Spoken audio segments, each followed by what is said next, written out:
Hello, our friends, Evolutionary Energy Arts family. Hello there. Welcome back. Welcome back, guys. So this was a Patreon exclusive video that we did earlier today. As always, we invite everybody to join us on Patreon for exclusives, usually multiple times each week, definitely at least once a week, but lately 3 or 4, and things that are said very, very clearly. You can join us over there for as little as $1 a month and get the exclusives and join that growing family. This was a original UFO over Washington photo from 1953. Again, right now it seems like what's going on is totally unprecedented, perhaps just in our lives. But no, if you look closely, you'll see there's been a lot of unusual things up in the sky that have made humans and what the... Sorry, the puppies are being kind of ornery.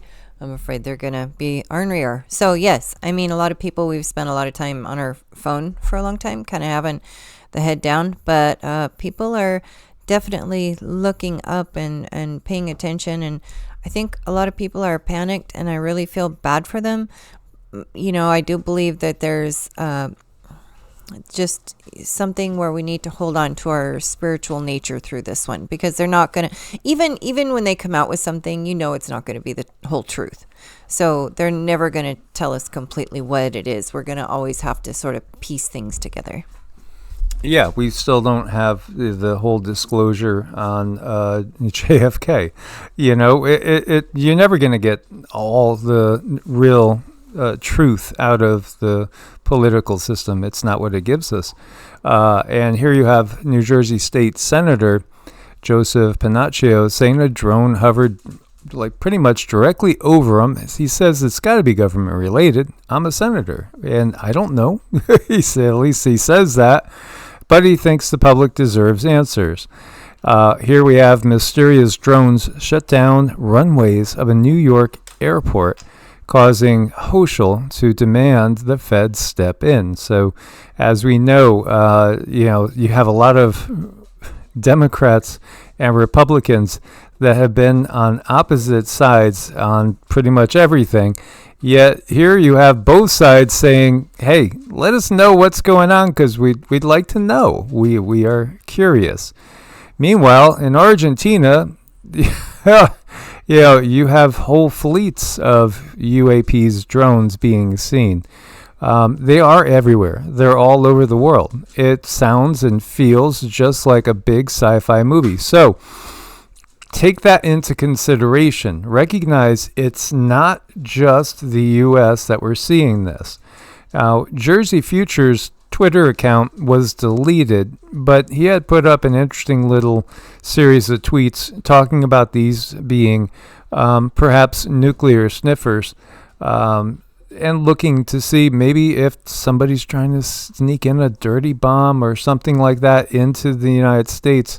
Certainly, this would not explain Argentina or China or anywhere else but the United States. This could be part of what we're seeing in the U.S., but I think there's more than one thing going on.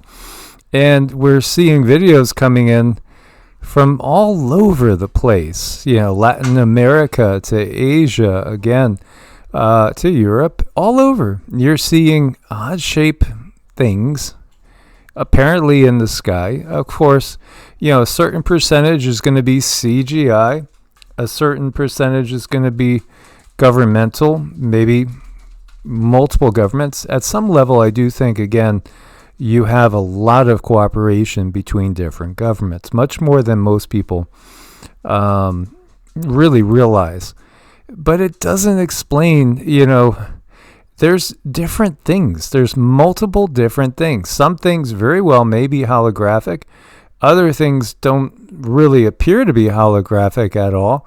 They seem to be very, very substantial, very, very mechanical. So while some things look more energetic and maybe are some form of consciousness in more of a pure energy or plasma state, other things are obviously very mechanical and maybe seem like they're not even so far away from the technology that we're used to seeing ourselves. Mm-hmm. I mean, I'm looking at this, and to me, the most plausible explanation right now that is that there are sniffers and that there's a problem and they are looking for something. It also explains a lot why do we have so many other entities out here. I realize that the solid vehicles we're seeing, this is our technology. I also think, is this an introduction to 0-point energy? Is this, a lot of people, a lot of humans showing off their technology, and this is the opportune time to do it? Yeah, definitely many layers going on here. Yeah, absolutely. It's fascinating. And again, if we just take the time to go look into history, here you see medieval UFOs. Oh yeah, there's more than you can count. I mean, we could spend days going through all the medieval UFO stories. This one's talking about the story of the flying ship over Ireland. These myths, legends, stories, again, it doesn't really help us to believe it was real when they put a boat that looks like maybe a Viking ship or something up in the sky. But again, when they're trying to give us some artistic impressions of what did these people see, the reality is they might have looked stuff that looks a lot like drones and not a sailing ship up in the sky. Interesting too, I was revisiting some of the Irish legends, and it always hit me in some ways that the legends of Ireland and the peoples of Ireland, the waves of invaders that came, are really symbolic of the planet on a bigger scale. This is one people, one island. Ireland is the 20th largest island in the world, and yet it's seen a succession of invasions of one different group of people after another, taking over the island and doing away with the ones that went before, or blending with them but imposing a new system. And when you go back the farthest, the beings there were giants, of course. Giants were everywhere. It's a global myth. And again, there's some giants that are to be avoided at all costs, and others that were not so nasty or having strange appetites. Yeah, we have to be careful what we talk about, but again, the Irish, they have their share of giants stories, and yet they also have their share of stories of others. But the Fomorian, these were the older beings on the Irish island there.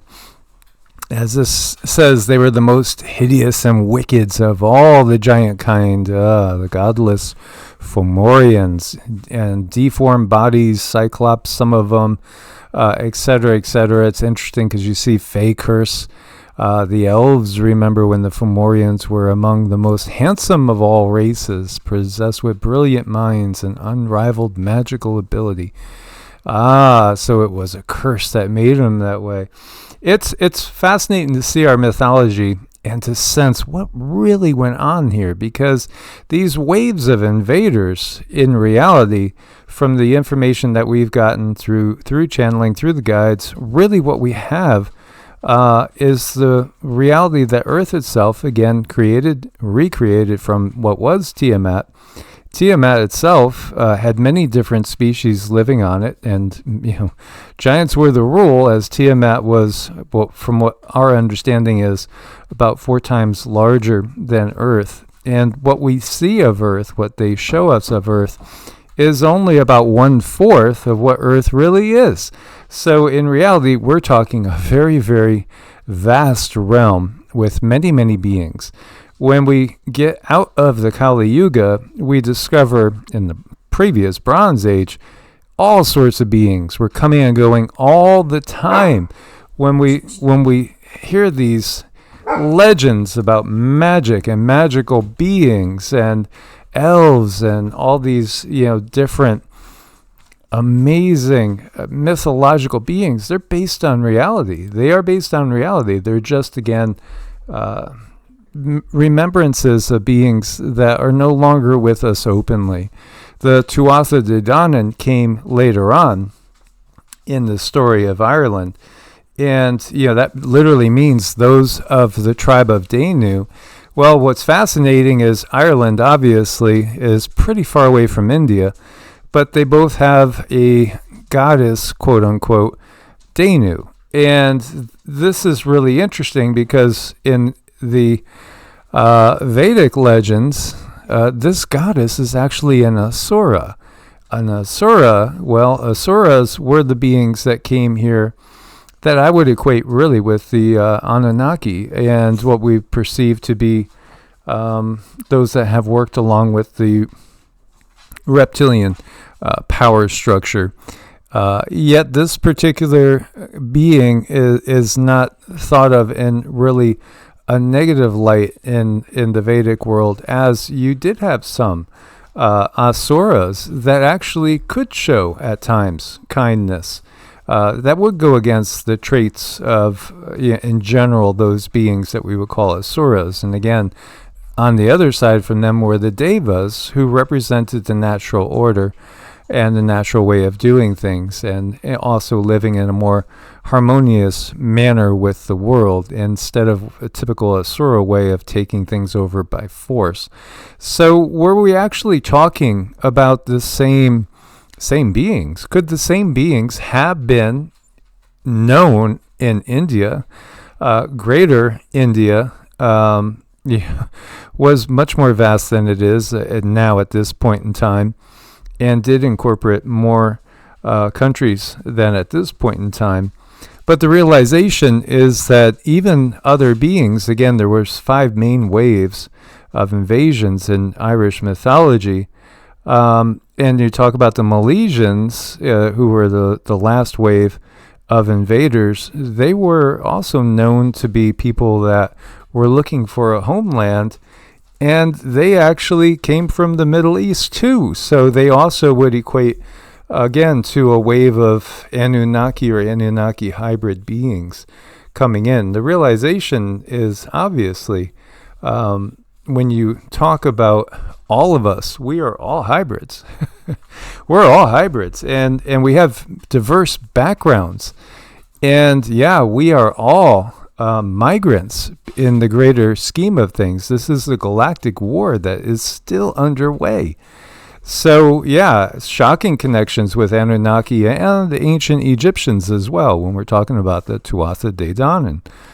And these people, they roamed all around the world, not just talking about the Tuatha De Danann. What's fascinating in the mythos is that when they first came, their ships blotted out the sun. There was so many of them. Wait a minute. You mean ships like in the sky and not in the water? Yes, ships in the sky.